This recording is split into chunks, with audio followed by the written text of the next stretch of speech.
All right. I was telling you, I was telling everyone, well, now I was telling you, but I'll tell everyone that you look so regal in your red. Looks very nice. Well, thank you. All of the colors belong to us, and so I can wear any of them just like you. Absolutely. Absolutely. Yep. I got my red lipstick on. All right. So, before we get started, I mean, let's just start a little bit. Just tell us a little bit about you. Like what? Well, this is where you come from. What you doing now? Just a little bit something. Oh, Just a okay. little something for we, Well, I'm from Atlanta by way of Cincinnati, and I ended up in Philadelphia. And Oh, I wrote my first book, How Not to Eat Pork or Life Without the Pig, in 1985. And I went out to take it around, and I would take the microscope and I would show people how the worm looked in the pork meat and that you couldn't kill it with cooking it, because they always told us as long as you cooked it well done, it would kill the parasite. And I was showing people how it looked in the brain and in the knees and how it oh, caused so many problems that we have. And it certainly, eating pork has caused a behavior problem, because many of us are running around acting like wild pigs, wild boars. And so I recognize that. But the one thing I noticed in my audiences, and I was going around the country then, I was new to it, things, and that was that a lot of the men understood what I was saying. They accepted that truth, and they were talking about they wasn't going to eat it and change their diet and stuff. But it was the sisters who were saying, I'm not changing what I cook. You're going to eat what I cook anyway. And hey, my grandmama been eating it for 100 years, all this kind of nonsense. And so as I listened to that, I began to think, well, now, if we are withholding the proper food from our Black men, and food is what sustains life, then what else are mm, we withholding that affects his ability to survive from us? And that's how I started doing the research on the Black Man's Guide to Understanding the Black Woman. And as they say, the rest is history. Then I wrote the Black Woman's Guide to mhm. Understanding the Black Man. And I wrote Are You Still a Slave?, which is a test book where you take two tests and you determine how much of a slave are you still acting like, Oh, even without a slave master. Because most of us think we have overcome that, but our behavior says something else. And then I wrote Things Your Parents Should Know. I wrote Urban Survival, which is a book on how to live in your home, or how to make it on the streets or without electricity, or how to deal with your food and your waste and things like that. And then I did Things Your Parents Should Have Told You, which is an excellent book if you have a child or even for yourself, that tells you things that many adults have withheld from their children. And so many of our mm, children have gotten killed in the streets by white police and other white people who hate them because we didn't tell our children the truth. And so they just defenseless out there because they don't know who the enemy is, because we didn't tell them, because we didn't want to keep them from getting a job. And we thought that, mm. having certain ideas would prevent them from that. And we thought it was too heavy for them and too, much information. But that has cost us. And so this book tells them a lot of basic information they need to know about surviving in America. Mm.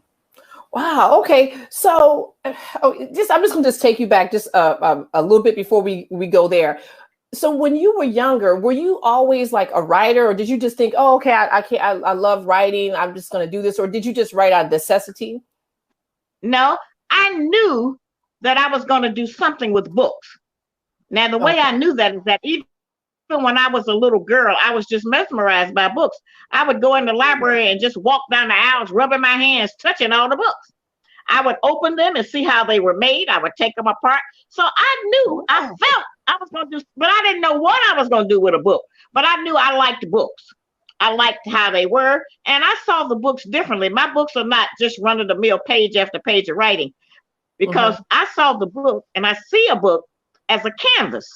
And you can put anything on that canvas you want to, pictures, names, anything. And so I did mine differently because I wanted to be able to really express myself on the paper of the book. But no, I knew I was going to do something with books, but I was very poor and that was very far Mm. away. And so I think I used to go into the books in order to survive, to get ideas, to read about other places and do things. So I always knew I was Yeah. going to do something with a book, but I didn't know. And then after my first husband died, I was sitting Oh, I'm at the desk sorry. one day, and I was sitting at the desk, and I was broke, and we had spent the money, and I was trying to figure out what would I do. I didn't have anything, but my teacher always said you have to make something out of nothing. And I looked at my desk, and I didn't have anything but a ream of paper and an old Olivet typewriter. Oh, And wow. that's what I used. Yeah, I didn't even do it on the computer. We didn't have no computer there, you know. Wow. No. I'm laughing because I actually know what that is. Yes. Oh, right. wow. Right. Wow. Mm-hmm. Okay. So, you know, that was kind of it. And then I started, of course, traveling. My children had got big enough for me to be able to do that. I could leave them with some other sisters. And I would travel and go out and try to teach. And that's what I felt I should do. Now, let me say this. God didn't call me. I didn't get no revelation from God. Okay. I called me. And I decided this is what I wanted to do. God don't need no help. See, but I decided I wanted to do this out of my affection for our people and the poor condition that we are in and that we continue to be in today. It's just a more modern time and things have changed. But change doesn't always mean better. Change just means different. And so things are different now, but we are still subjected to the same type of evil by these other people that we were, 30 years ago when I first came out here. Yeah. Yeah, absolutely. Okay. So in terms of the you touched a little bit about it, but what inspired you to write the Black Man's Guide to Understanding the Black Woman? And the Black I just explained that. I went out and I saw how people were talking. I know, but you gotta you gotta give us some more. Okay. I know you listen, wait. Let me just take a little pause here. Let me tell you guys, I called this sister and I said, okay, hey, what do you guys want to talk about? I was asking her, I was like, what do you want to talk about and everything? And so, because I was like, we hear, there's lots of videos of you out there. So she started to tell me what she wanted to talk about. And then I was telling her, well, we're going to talk about blah, blah, blah. She's like, then why you ask me? So yes, I tell you, this is like straight auntie all the way. So I'm so sorry, but I want you to go in more deeper. Maybe that should have been my question. Like what, what was it's not really about me. See, I don't want to get lost in that because it's not really about me. It's about us and our pitiful condition and the things we are trying to do and the things we are refusing to do in order to make our lives better. And I did a great deal of research. Everybody can do the research in their own house, in their own family, because all of us suffer from the same things while we think we're different. We're not different. I've had people say, you must live in the house with me. I know you must know my people. But I don't. But I know our condition from looking at many of us, talking to many of us, our men and our women and our children, our gays, our lesbians. I've talked to a bunch of us from coast to coast to find out some of what's on their mind so that I could try to study what do we need to do to correct it, because the corrections have been given, but we have tended to reject any truth because it's not our idea of how things should be, even though our idea ain't worked. Yes. Okay. So now how important is family? I know it's important to you, and I know you already said it, but how important is family to the overall reproduction of the race? Well, it's very important right now because our birth numbers are down. And I don't know if Black people realize that. They have offered us the abortion as a form of birth control. And so a lot of our younger women, they just get 3 or 4 abortions a year and use it for birth control because they're offered to us free. They're in our communities and a lot of things. And sometimes we don't even tell the men that we are pregnant. Or sometimes we'll go around to 3 or 4 men and tell them we're pregnant, need an abortion, and collect $500 or $600 from each one of them. So we've done a lot of things about that. The structure of family has been so destroyed for us. It is really very sad. See, for many years, in fact, even right after slavery, during slavery, after slavery especially, we had more Black families, more Black men marrying Black women, and women with the men, than we have now, because we have changed our opinion of each other, and so many things have happened to tear down our moral compass. And so one of the other things that has happened is that the enemy couldn't come up with anything that would break up our families in a certain way. Okay. But when they came up with crack Crack separated the mother from the cub. We had never had anything that separated the mother from her baby. Crack did that. And so when that broke up, then, now we're dealing with the grandchildren and great-grandchildren and great-great-grandchildren of the crack addicts, and they're traumatized. There are studies that say that when people are traumatized, it takes 17 generations to come up out of that trauma. That might be us. It may take us, as long as we were in slavery, it may take us that long to come up out of it. We haven't been free. It's been under 100 years.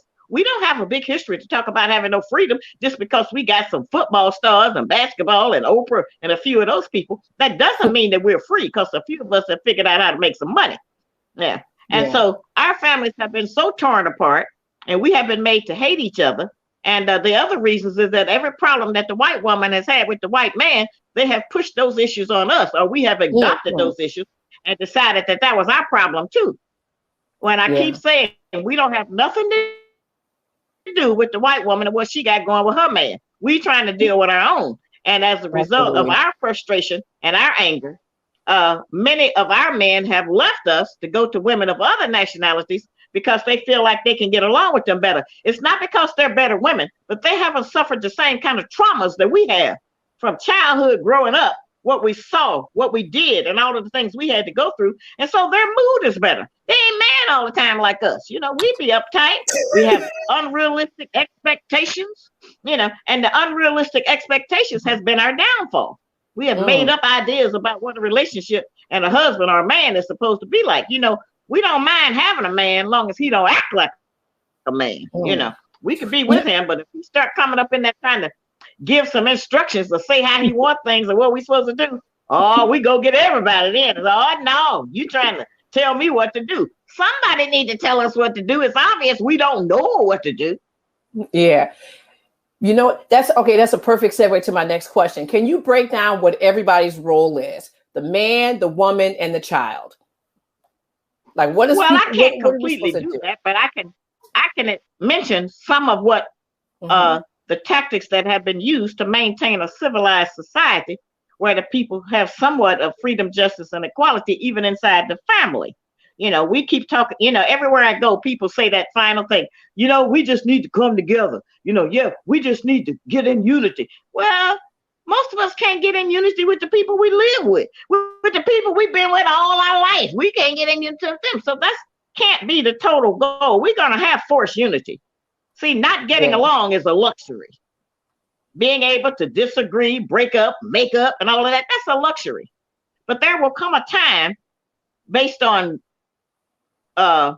things that we all need to survive, and where we're going to need a man, where we're going to get past a whole lot of what we got going now. It's just going to fade away. Like Trump said, it's going to poof. It'll disappear. It's not going to be there. But for right now, the man's role would be to protect and provide. Now, when we say provide, that don't mean buy you every kind of weave you want that costs $800 or $900. It don't mean buy you every kind of Gucci and Fendi and Louis Vuitton. That ain't what provide means. He's going to provide direction and guidance, love, affection, discipline for our children, and help with all of those kind of things. Provide ideas. See, one of our problems as black women is that we ain't got nothing to do. Other than work for white people, we don't have too much to do. I go to the church, and many of us treat the people at the church and the minister like we should be treating our man at home. So, we have it all mixed up. So those are some of the things that the man needs to do. He needs to not let us get away with things, because the moment we get away with sneaking a line, we really open it up and do that a lot more because we think we've got him tricked. And that's one of the reasons that so many black women were angry with me for putting out the Black Man's Guide to Understand the Black Woman, because our men needed a heads up. And even with that, it's hard for them. But they just have certain information they don't have about us that keeps them confused and makes them reject us and go to someplace else. He's outside looking for peace of mind. Yeah, because we're not that familiar with peace. We're just familiar with getting dressed up and putting on eyelashes and, maybe even going to school. More of us are graduating from college. More of us are getting PhDs. We got good credit cards. We got a whole lot of things, cars, but it hasn't made us happy. We're still sitting around talking about why We don't have companionship, which is the ultimate goal. It don't have to be marriage. It can just be some good companionship, because we're alone. So with our women, one of the first things we need to deal with is nutrition. Women historically have been assigned that duty and have accepted that role because food, as I said, is what sustains life. And eating the proper food, we can decide how long our men and our women live and our children. That's just what we feed them. And so eating out every day, while it's convenient, because we're giving our all of our energy to the white people on the job. So when we come home, we're tired. So it's easier to pick up McDonald's or some other kind of junk and bring it home and feed it to our children until our children get so accustomed to eating it that they don't even want good food. They don't want vegetables. I've had so many people over the years ask me, how do you get your children to eat vegetables? And I tell them, because they don't work, they don't buy no food, they don't fix no food, and they don't do any of that. I'm the one. Man, they daddy put the food on the table. And you teach them to eat that, but you have to keep them away from the sugar and so many things. It's a job. The farther away a woman works from home, the further away a woman works from home, the more the family suffers. That's the truth of how that goes. And so we, as women, our role needs to be satisfied with less. Stop trying to keep up with everybody else who don't own nothing, but try to buy everything that the enemy and the Asians make. We need to pull back some from that. We think that our men only like us for how we dress, or our eyelashes, or our fake breasts, or buttocks, and all of that. That's not what they're looking for in us. And so we keep them so sexually stimulated, overstimulated, that they don't have time to consider anything else about us, because we think that's the only way to get a man, and that's the only value that we have. We have other great values. We are the queen of the universe, the mother of civilization. And so we have other things to teach. This COVID virus has done something that I've been talking about for years. We're going to be forced to educate our own children, because it's crazy anyway. No, I've never heard of any people historically that turn their children over to the enemy to educate them. These people lie. They have lied on our history and accomplishments. They have lied over every contribution we have made, not just here, but worldwide. They have claimed everything we have ever created. And so why would we give our children to them? So somebody asked me, and they were telling me, I'm not taking that virus, that shot. I'm not taking the vaccine. I say, why not? You give your children to them. Okay, you eat their food. We do everything else that destroys us. So now all of a sudden we ain't taking the vaccine. Now I'm not taking it either, but then I haven't been on that other path. And so it's a very hard time for us. But our women need to lower their dress, stop going out naked, trying to get attention from strange men. Our women need to control their sexual drive, because we'll do anything, go crazy when we have that on us, And what a lonely woman won't do, it's just anything. So we need to pull that back some and come down from so much throwing sex on our men, so that they can have time to consider something else. They don't have the kind of discipline that'll keep them from going for that. So we need to be in the mother, the first one that touch all of the people on the earth. That's what a mother does. We need to set a different example. We need to start dressing our children more modest. You can't wait till your daughter get 14 to tell her to stop wearing halter tops and booty shorts. You can't do that. You got to start her when she's a tiny little child about being modest, and how to dress. And so people say all the time to me, yeah, you talking all that old school. Now I'm talking about what worked, because what y'all got going is not working. Yeah, facts. You know what? I'm looking at, I'm trying to I can't even keep up with all the comments that people are saying. They're like amen in you as you're talking. I don't know if you're able to see that, Miss Ali. Nope, I can't see it. Oh. Okay, well, you can watch it when you do the rerun. You'll be able to watch it. Okay. So, all right. So it's okay. I'm gonna come back to that. So you talked a little bit about the diet. Well, and then you added some more onto the diet in terms of what we have to do in order to just take care of our families. Are there is there anything else, or is there any other reasons why, or how the diet is important just for our families to be okay? Yeah, we can look around and see how it's important. Our women are overweight. We big and fat. and try to convince somebody that that looks good. Our men Mm-hmm. are overweight. Now you're talking about high blood pressure, diabetes, high cholesterol, heart disease. And so the stress of racism in this country already puts that on us. We're 17, 18 generations up from slavery. And as I said, that's why I wrote that book, Are You Still a Slave? To help us to understand that we're still practicing the same behavior. And we're not always forced to, but as long as we practice the same behaviors that we do and go for the things we go for, then the enemy understands that they still have control over us. The names, now that's something important. Most of us still carry the slave master's name. Our mothers didn't know any better. Our fathers didn't. Our grandparents didn't. And as I said, because the slave master took our names and culture from us during the slave enslavement process, we don't have to hold on to that. It's not an insult to my mother that I wanted my own name. She didn't know any better. She did what she knew. Well, now I'm doing what I know because I know more. I know better. I have a greater understanding of our condition and what it needs to be done to correct some of it. You know, but we need to stop using the slave master's name. We need to stop making up names. We got our own names all over the earth that we can use. You don't have to name your child Wanda Center. You know, we got all of this kind of stuff going on out there. You know, you don't have to name her Bridget. And a lot of things. We don't have to name our sons. I don't want to see another John or William. Okay? We don't need those. We don't need well, you know the names, just all of the silly stuff we're doing. We need to look into the history since we're so eager to search what happened in Egypt or Kemet 5,000 or 6,000 years ago, which don't have no bearing on what we do today unless we can take those principles and turn them into success for us now. It don't matter what we know about what that was.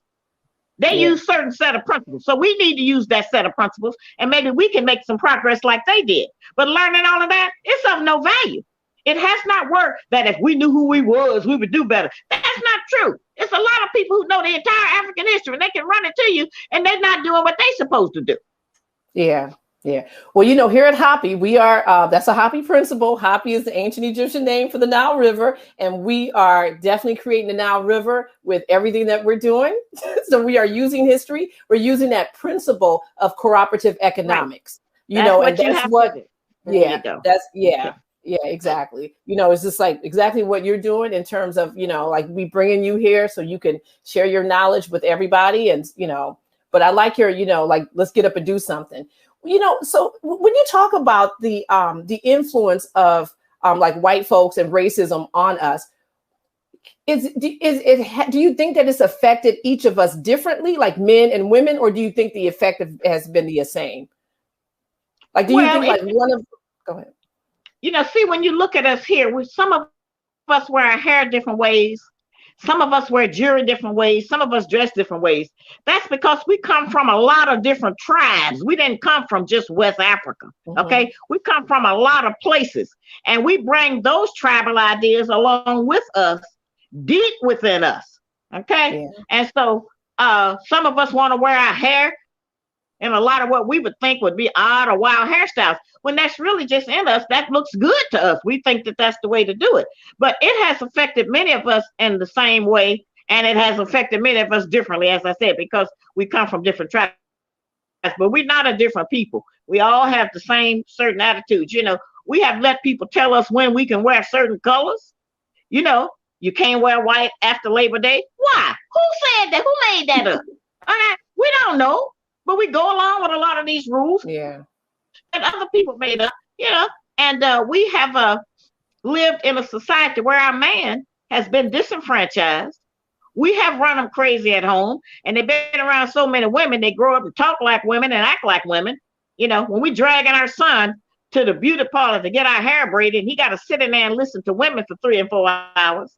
Okay. When we take him over to our girlfriend's house and he got to listen to that. Well, see, a lot of that impacts upon his development. And there are some fathers who are unfit to be around their children or the woman or anybody else. But then there are a lot of other great fathers who are qualified to help nurture their child and co-parent, but we don't deal with them because we're mad at them. The child ain't mad. So, Yeah, so let's go there. So why do you think women, because, I hear that you're saying a lot, that women are doing, okay. And so I'm just trying to figure out, why do you think, how did we get there? Like, how did we get there? Like, we know how, because you're explaining how the man got there. I got that. It's from something that, we're, I already talked about, but because this is how we were treated. We were treated as if we were just a piece of meat, just like they were. I'm the first person to put out there that the enemy didn't just rape the black woman, he raped the black man too. We wasn't talking about that.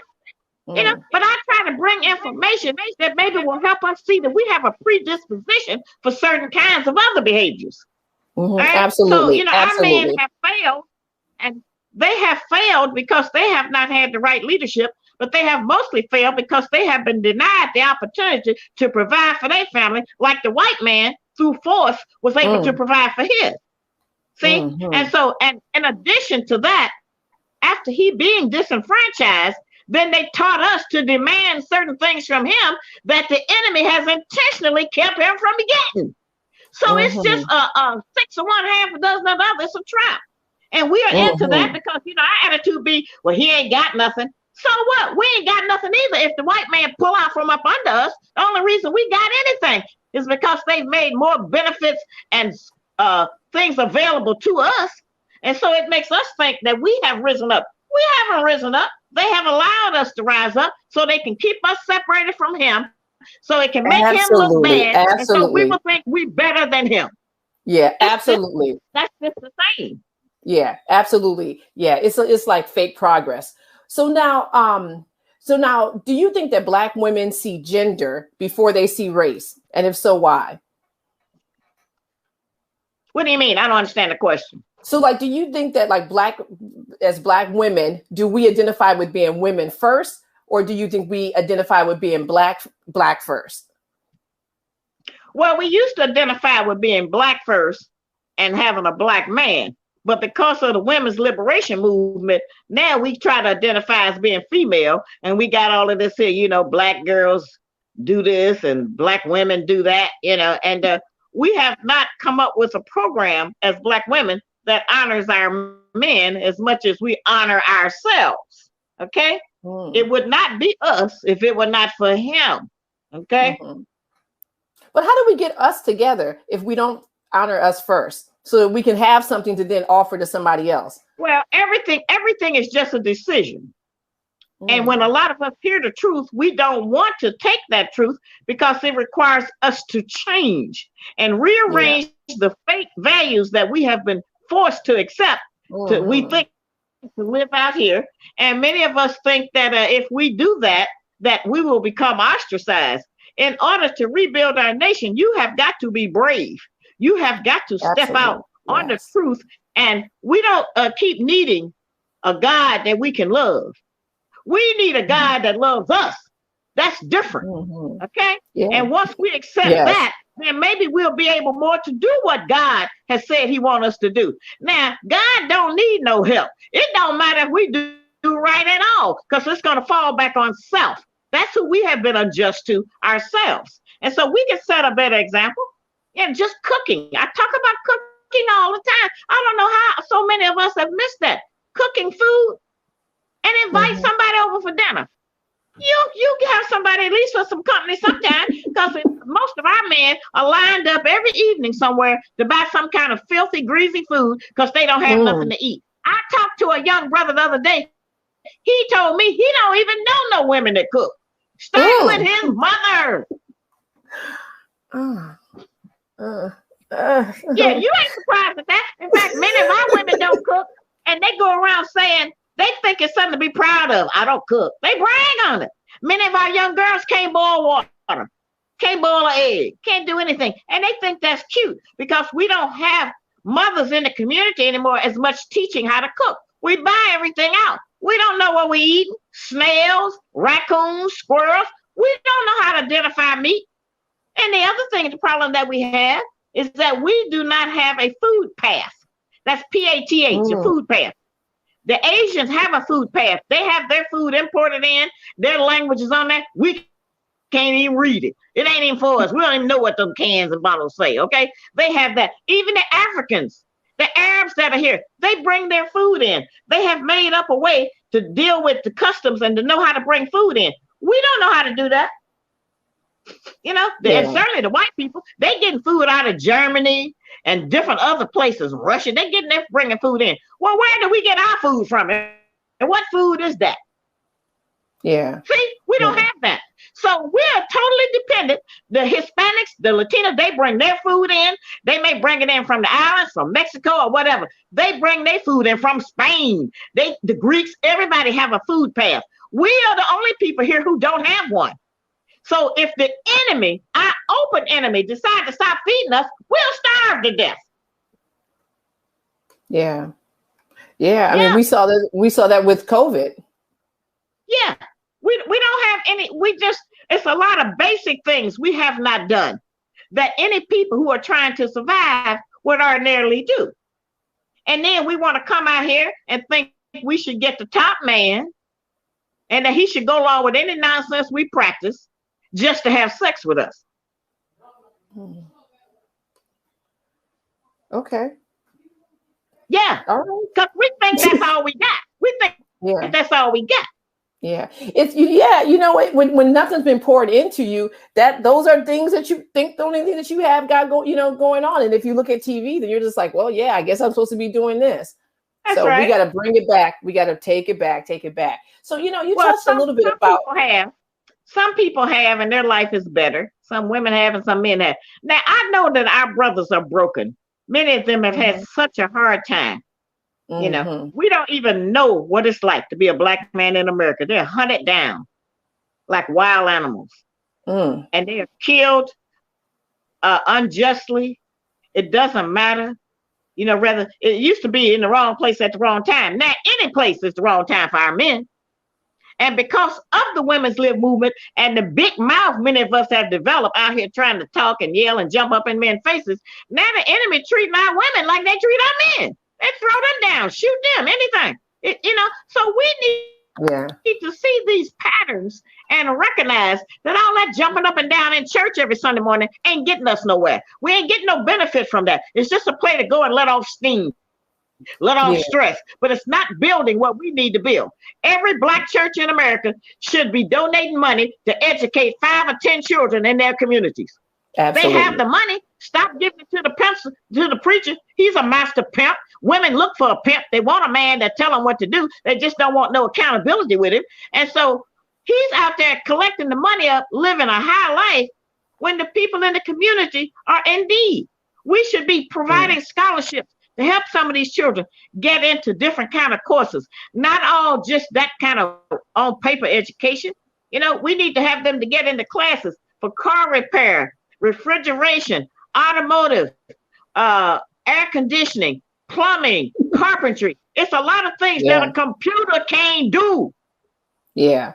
You know what? I keep telling my kids, I'm like, listen, you need to get this little vocational training because the amount of money you pay when something like the electricity goes down, the plumbing, I'm definitely, So now, you touched a little bit about Black feminism. Is that a myth or reality?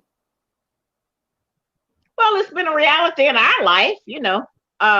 It has benefited white women. You know, we've never had a sisterhood with white women. Black women and white women never got together because she still resists the fact that back in the day, their men wanted us over them.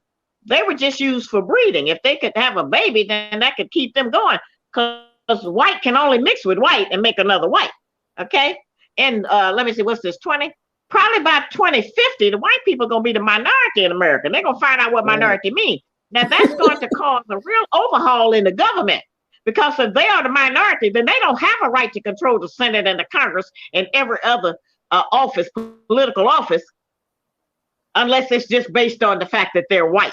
And so we're going to all have to come to face with that. I probably won't be here to see it, but some things are going to change. And also, as I mentioned about that birthing, we are behind in birthing. Okay? Yeah. We need, so we shouldn't get on these young people who are having these children, what we think is before they married or before they developed or whatever it is, you know. If a woman is 18 on up she can have a baby if that's what she chooses to do. Now, life may be a little harder, but life gonna be harder anyway. It might be hard being at home and having to get welfare, but it's equally hard to sit up in them white boardrooms and have them white men touch all over you and hold you down because you black. All of it's hard for us. Ain't no soft place in America for black men and black women. Yeah. See? Amen. And so as a result of that, we need to be having these babies. Everybody's outbirthing us. The Latinos, they've already outbirthed us. It's more of them than us. We're sliding down the pole. Okay? Now, the white people are dying out because the blacks done ran through them white girls like Granny and Richmond. They just impregnated all of the white young women. And so now you have what you call a biracial. But there ain't no category called biracial. The category is black and non-black. White, non-white. That's the only category. Man, okay, you touching on all my next questions, but wait, it's like you're giving me a little bit of something. Okay, now, so let's talk about the TVs and movies. How do you think that the music that we're listening today and the TV shows and all that stuff, how's it shaping Black relationships? Well, you know it is because first of all, it's looking at TV has made us think that that's how relationships go. Looking at all of those little shows, growing up with them. You know, we think that that's how our relationship's supposed to work, some kind of fairy tale, but we are not counting the fact of our repression and hatred and everything we have suffered in this country, lack of identity, lack of our God, you know, lack of our morals and the destruction and perversion of everything we ever believed in and stood for. You know, we wasn't slaves when they captured us. They enslaved us. They turned us into slaves. And so we were not a bad people. We still a good people, which is why we share everything we got and forgive and love the enemy. We still a good people. We need to stop teaching our children to love their enemy. Okay? So as a result of that, then you have all of the Black people trying to emulate the pictures we've seen of them and trying to do, we think if that's how you do it, they've been our role models. They are standard for beauty, everything. This is who these people have been.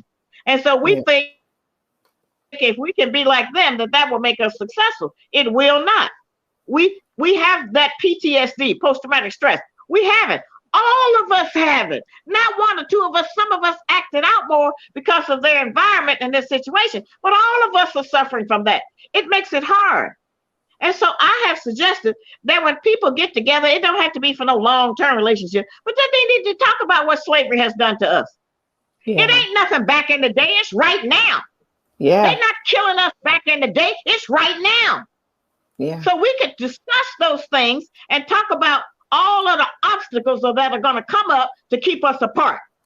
That's why I got put down. So the enemy not going to let nobody put the Black man and Black woman back together. Okay? I hate that I say okay. no, I mean, I like that you say okay. I'm like, I'm just, It's not good. I gotta stop saying that. But at any rate, they're not going to allow that. And so consequently, I was on TV every day, all day in every state around the world until a lot of Black people started having meetings about how to get along, how to improve their families. And once they saw what I was talking was working, that's back in 90, 91, 92, they took me off because they're not going to let nobody teach that. And free your mind. Your mind got to be free before anything else. And that don't mean go out and hate nobody. That means love yourself more than anybody else. And there's nothing wrong with that. There's nothing wrong with loving yourself. That's not being selfish. It's just being wanted to preserve the goodness in us, the Blackness in us. And as I said, a lot of our men are crippled, but we raised them up like that. They didn't grow up and get crippled. They was crippled as a little boy when we was running them. Okay? But we have got to do that differently. We were crippled too. Yeah, we were crippled too. You know, I already mentioned that, sister. You and me getting ready to have a real conversation because I hear you. Okay? No, I don't want a real conversation. It won't be long now. I don't want. No, I don't want a real conversation. It won't be long. Okay. But so now wait, I just got to take a wait. Okay, wait. I just got to take a little break, a little commercial break. Just tell everybody, listen, guys, I appreciate you guys in the Cash App. And because things are going so quickly here, I wasn't able to shout out everybody who gave a Cash App. a super chat, but I thank you guys very, very much for, for this. And, I don't know if you, if I don't think I even told you, Miss Ali, we're going to, for one lucky person, we're going to just buy one of all of your books and send to them. And, and so you wonderful. Guys, yep. So the first person that emails me, now look, this is the thing, guys, you guys have to email, this is the email, but you have to email 5 things about Shahrazad Ali in the email. 5 things that are true. That, now y'all gonna get ridiculous. Yeah. My books are available on eBay, y'all. Just go get the books there. Don't go for that, because I'm not anybody. I'm not important enough. I'm not anybody that great. So don't put that on me that they got to give you 5 things about me. Talk about the books. Okay, well, but this is the thing. Every time when someone comes in to have books, we always try to give out their books. And that's the other piece. Somebody else I did see on there said that they couldn't find your book online. It's not on Amazon. Go to eBay. Let me put this back up here, guys. Right. You have to go to eBay. Yeah, to get it. Yeah, because Amazon robbed you so bad. So I'm gonna try the other white people and see how they do. Because Amazon is terrible. Yeah, every single author says that. Every single author says it about Amazon. Yeah. Okay. All right. So I'm just going to keep this up for you guys right there. Go to eBay. She has a bunch of books, a bunch. They're not all written up here. Yeah, but that's why we have the book. Now, let me tell the book. I have The Black Man's Guide to Understanding the Black Woman. That's a book that should be read by the Black woman first. Okay. And then I have the Black Woman's Guide to Understand the Black Man, which is really my greatest book. I think you need to read that so that you'll know who you are and really what the deal is for our men and our women. And then I have Are You Still a Slave? That important test book that'll bring you back to reality about how you acted. Negroes think they black if they wear dreads and all of this nonsense. That your costume don't make you black. Okay. All right. I'm saying too much again. So you have that, and then Things Your Parents Should Have Told You. Great book for your children when you can't reach them. Give them this to read. Maybe that'll help them get into being an adult. And Urban Survival, which we're going to need because, as I said, we don't have a food pass. And when they close the store, we are out. You can't eat them sneakers, all that Gucci bag and Chanel. You can't eat that. You're not going to get any money for it, okay? And then you can have How Not to Eat Pork, A Life Without the Pig. Yes. Yeah, at one time, a lot of our people had got off of pork. Okay, maybe in the 80s some. But they have made it so enticing to our people. We think eating chitlins and any other kind of filth from the pig is part of our culture. It is a part of our bad culture. We were forced to eat that. We didn't pick that. Yeah. This is what we had. This is all they threw away that we had to eat if we were going to get some protein. This is what we had. So we need to stop acting like that and talking about, my grandmama, she lived to be 90 and she was eating the pig and everything. Yeah, she might have, but she probably was half crazy and had all kind of medical problems. We talk about mental, what it does to your brain, not just what it does to your stomach. We're talking about the terror that it creates in us that makes us hate each other and want to kill each other, our own kind, and kill our babies. All right, separate from our parents. It's a lot of things and behaviors we do, and we think it's just a decision we made. It's not a decision we made. It's because we got a lot of mental problems that we have not addressed or accepted. Yeah. I remember my mother stopping pork in our house. Oh gosh. And she was like, some woman said we ain't supposed to be eating it.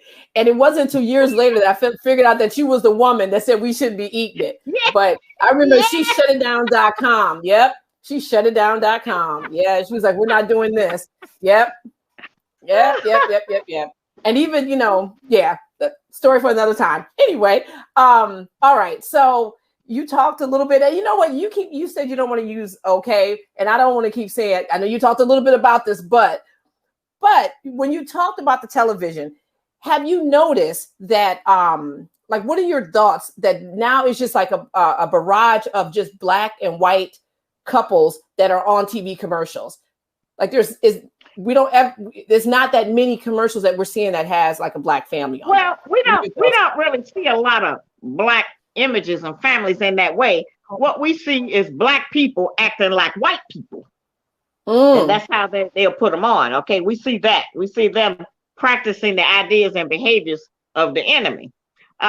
Television is teaching our children homosexuality. It's giving them certain options. It's teaching them about a bad diet. It's teaching them that animals talk. Yeah. See, I didn't raise my children on books with animals talking. All my grandchildren or any of that. And I'm getting ready to be a great grandmother, and he ain't getting no books on with talking animals either, because animals don't talk unless it's a parrot or something. Okay. And we don't want our children running up to a stray dog, a vicious bear animal, because he think they're going to talk to him. When you teach a little child, whatever you teach them, they believe that. Yeah. Yeah. So we talk about the miseducation of our children, and I talk about it too. But the truth is, we miseducate our own children. By the time any Black child is 3 years old, they can recognize McDonald, Superman, Batman, and a slew of other nonsensical characters that are not based on no reality in their life. We need to be teaching them that it's not officer friendly. That's not the way it is for you. Absolutely not. Oh God, that's old school officer friendly. So now, in terms of welfare, how do you think that's impacted the Black family? Well, they have always offered some kind of welfare to Americans. When they give it to the white family, it's called subsidy or a grant. When they give it to us, they put the negative tone on it that it is a welfare.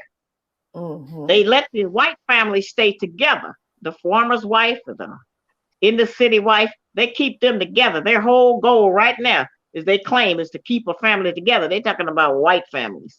All right. But in our side of the neighborhood, they forced us to get rid of our men in order to get welfare. That was a terrible thing to do. Our men had to, if the social worker was coming and they would come to the projects unannounced, our men had to get under the bed, get in the closet. He's just been demeaned and just been treated like he was nothing in order for us to live and to eat and feed the children. The depression that our men have had over the years is just, you can't even count it. And I have mentioned that I wanted Black men, especially, but Black women too, to have a moratorium on the hatred that we have for our fathers, all of us.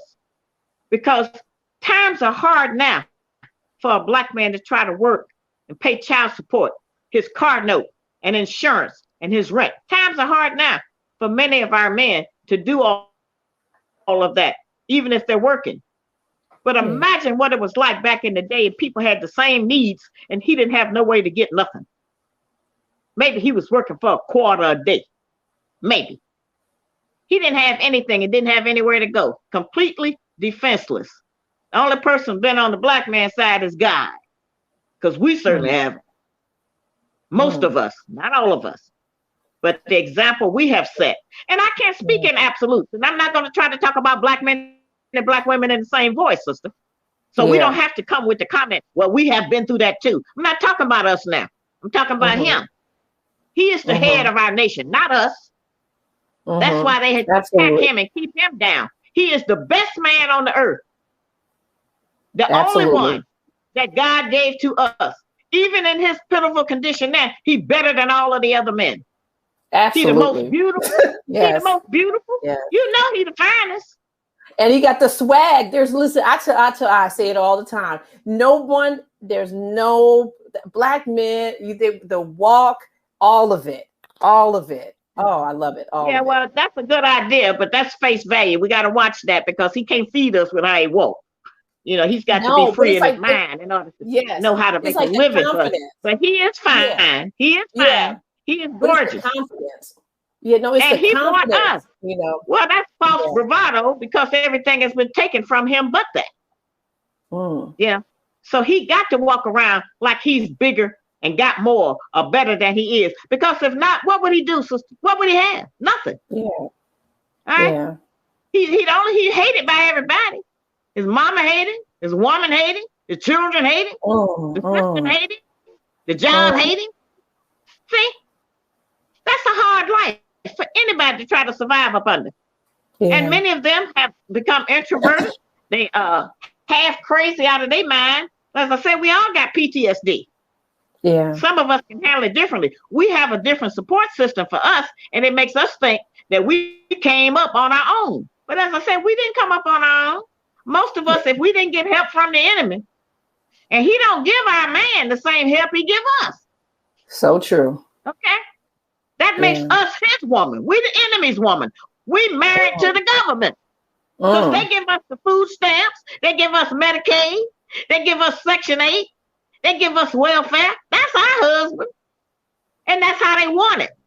And so we have to overcome that and decide to get with one of them that makes some sense. Now we're going to get to the part y'all don't want to hear. We're going to have to practice non-possessive loving. That's my next question.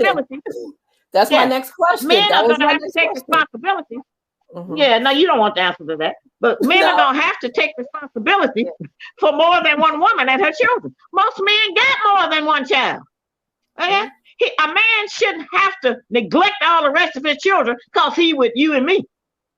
Yeah. He shouldn't have to reject them. I know sisters that don't let their man's children come to their house. Oh, yeah, that goes on in a lot of places.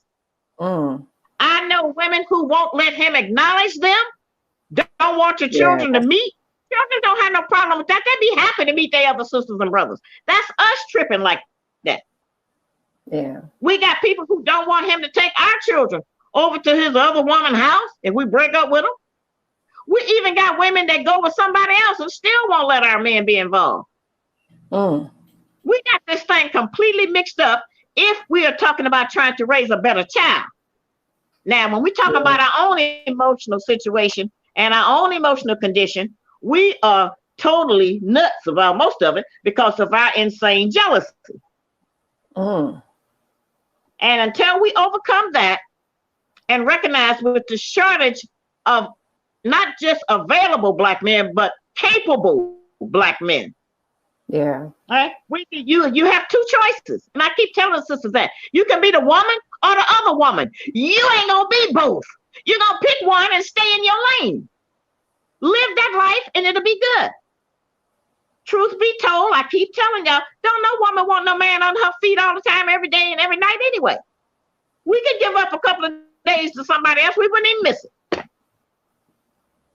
I'm busy. Okay? A lot of us are busy. I don't have time for that. And most women don't want that. We do that. We claim we want that because we're trying to keep up with him. Make sure we know who on his phone, who on his Facebook, who on his Instagram. It's nonsense. And it's costing us our children who want their daddy. And it's costing us to grow up and have daddy hunger. All of us want our daddy. Yeah. All of us want our daddy. You know, they put that brother that's on that bachelor program, they put him on there with his father the other night. Yeah. And it was very sad because his father had not been with him. And so he was talking to him about he wasn't there and what it did to him and everything. But as I say, we need to have a moratorium on that. So many of our men, LeBron James, Shaq, all of them, they hate their father because they've been taught that, usually by their mothers, because she gave them a perspective. If daddy didn't show up, we might just have the attitude, oh, he didn't make it this time. But we tell the child, yeah, he don't never come over here to see you. Yeah, I knew he was going to do that. I'm sorry he's disappointing you. We give them a perspective on certain things that happen in our life with our men that turns them negative against their fathers. And that's wrong. We should not do that because it harms the child. And most of us, whatever we know about our father was told to us by our mother. And she mad because their relationship didn't work. Yeah. So it's a prejudice against him from the beginning. He does more for our children than pay child support. And we do need money to live. But many of us don't have to live as high as we live. You know, we make these demands. We want our children. We don't want to wear just Gucci. We want our children to wear Gucci. We want to dress our children like the people that's rich. We keep trying to live like we rich and like we have arrived. We not only ain't arrived, we are just standing still. We ain't going nowhere with the ideas we have. Yeah. Yeah. Yeah. Yeah. Yeah. I mean, my head's hurting because I've just been doing this all the time since you've been talking. Yeah. Yeah. you know, the things that I teach, I teach reality. That's all I can tell you. Yeah. I teach reality. Because we living in what is called the imagination of truth. We imagine things are a certain way. We imagine that there's some black man somewhere that ain't gonna love nobody but us.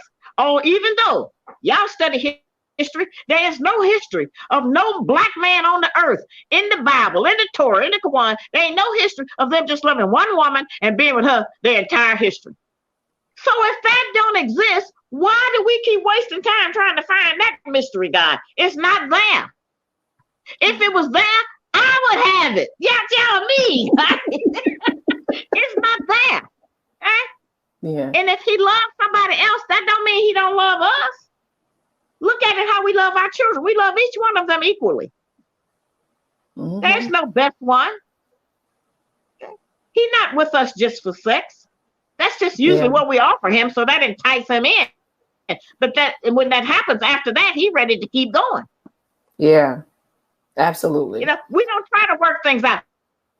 We want to be demanding. We want an account of every second he's away from us.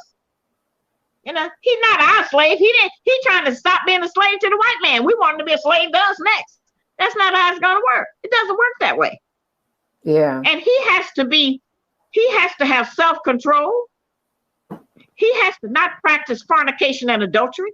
But there are many men in America who love more than one woman. And he certainly loves all of his children. He's forced away from them because he can't financially support them. But they need more than financial support. Absolutely. Absolutely. He need way more than that. And a woman will be criticized if she let her baby's daddy see the children, his child, if he ain't giving her no money. It can't just be based on that. That's what they told us. As I said, they make us demand things from him that they keep him from getting. Do you see how that works? That doesn't work. Yeah. Yeah. I mean, this is sick. All of this whole circle that you talked about it's just sickness. But we have the power to change it. We have the power to change it. Next question. Everything we want from our men costs money. Everything they want from us just costs us to have a better attitude or a smile. That don't cost us nothing, but we withhold it because it don't go like our fairy tale version of how the relationship's supposed to go. We are sick people. It ain't just him that's got problems. We got problems too. And we the mother. Like I say, we have them before anybody. So if we want a better man, we have to raise a better man. We're working for the future. Because working for the present, we ain't making no progress. So, what do we do now with, in terms of politically, socially, and economically? What is some practical things that we can do based on your reality? That's what I've been talking about I've been talking about practical things the whole show. But we could start eating better food. We could start preparing meals for some of our men who don't have food. If we hungry, we can go to our girlfriend's house and go in the refrigerator and say, girl, what you got? I'm hungry. Fix me something. They don't have that option to go to no other man's house and say, what you got, man? Open the refrigerator. Most of them don't even have no refrigerator. So they don't have the same option that we have. So we can start preparing food for our men and invite one or two of men every once in a while to eat food. If you do that, he'll show up. Because he's going to show up and say, what you cooking? Yeah. He'll show up for the meal because that's what they want. They can't even function normally because they got bad nutrition. Yeah. And that's something we can be in charge of. We could start dressing our little girls better. Stop dressing our little girls like little whores. Teaching them that that's all that they have.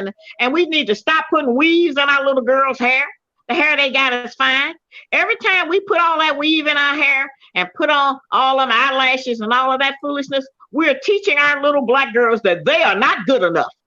And that the only way they can be accepted is by wearing something fake and false made by another culture, like the Asians are the enemy. So that's something we could do, bring them back to reality. And then we can take all the white dolls out of our house, take all the white pictures off of our wall. Those are little things we can do. We can start maybe trying to help him with his clothes so that he can have clean underwear and clean socks. That doesn't mean you acting like a wife. Every relationship is a marriage. Every relationship, not just between men and women, between two women, two men. Anytime you're in any kind of relationship, friendship or whatever, it's a type of marriage. Marriage is just a unit where the two people are working for the good of each other. And so we could do those kind of things. We could take some of that money that we spending on these elaborate trips and a lot of things and go to one of the foster care homes and take a child every weekend. You know, there's a lot of things that we can do because, as I said, we could go and learn knitting, anything, because we don't have nothing to do. And as a result of not having nothing to do, all we want to do is dress up and go to the club and act like some other kind of whore. We need to stop the twerking. Don't allow our girls to participate in that. We need to teach our boys that they don't have to wear their pants down showing their buttocks. Nobody wants to see that. That's just a civilization tactic. We could teach our boys how to talk. Most of them can't carry a conversation, can't nail a picture on the wall, can't change a tire. We could get them involved with different kind of classes and organizations that would teach them some of the manhood things. Because we can't make no man. We can birth one, but we cannot make no man. I'm going to tell you, we can't even make a woman. Look at the condition of our girls. We ain't doing good at that. So I know we can't make no man. You know, so it's little things. It ain't no big thing. I'm not telling nobody go join no group. You know, we can shop at a black place once a week. We could buy from a vendor on the street. We act like we shame of the vendors. That's how the enemy started out, selling on the street and the trading post. It's nothing wrong with that. Yeah, we could buy something from them. Try to keep that money among us sometime. If you got to hire somebody to do something, find somebody black to do it and try to share with them. We have jealousy of each other, of who gonna make the most money and who gonna do this and do that. We have all of that we have to overcome before we can make any progress. But those are little things that we can do right now. Stop thinking that we have to have the most expensive thing. Put our boys in a flat bottom shoe so that they'll learn to walk in a man's shoe instead of just a sneaker. That's why they treat them like boys, because they dress like boys. So there's some things we can do. And I know a lot of us, our attitude is that, well, I can't find no man. It's men out there. It just may not be the kind we done made up in our mind. Because we have this certain idea of what we think we deserve. And what we think we should have and how it should be. Well, things are only right to a certain extent. We are living in the hell, the wilderness of North America, and 99% of everything out here is wrong. So you have to carve out your niche. As I said again, stay in your lane and build and do good from there. Absolutely. Absolutely. I got nothing. I don't have any more questions. I know you ain't. No, you know what? Wow.